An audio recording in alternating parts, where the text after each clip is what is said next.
Hello friends, সবাইকে জানাই শুভ দুপুর। কি করছো তোমরা সবাই? তো দেখো, আমরা পুজো টুজো সেরে এখন রান্নাঘরে মার সাথে সাহায্য করছি। আর আজকে তো আমার নাইট অফ আছে, তো ঘুমানোরও তাড়া নেই, তো যখন খুশি একটা ঘুমালেই চলবে।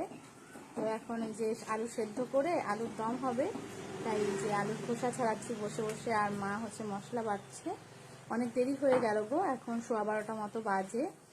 তো পুজো সেরে তারপরে হচ্ছে একটু উপোসটা ভেঙে এখন এই যে কাজে লাগা হয়েছে। মা কাজ করছে, মাকে সাহায্য করছি। আর মা কি কি রান্না করবে আজকে একটু বলো, বলো কি কি করবা? সর্ষে পটল করবো, ডিমের ঝোল করবো আলু দিয়ে, আর ঘুগনি করবো। আচ্ছা, এই যে সর্ষে বাটা হচ্ছে। এই দেখো পটল ভাজা। লাইটটা দাও বন্ধ করো না, কারণ নেই যা। কারেন্টই নাই, আর কি করা যাবে, গরিবের ঘর।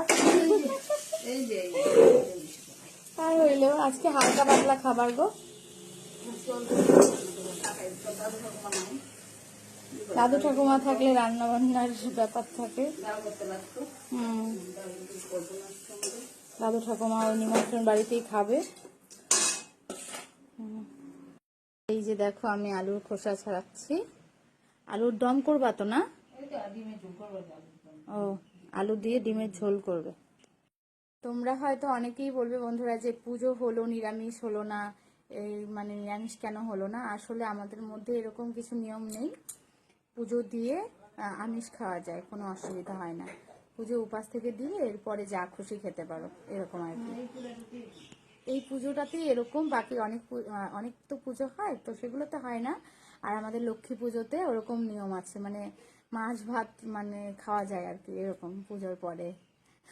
ঠাকুমা যেন কি বলে, আমাদের মধ্যে বলে খেয়ে দিয়ে পুজো করতে হয় লক্ষ্মী পুজোটা।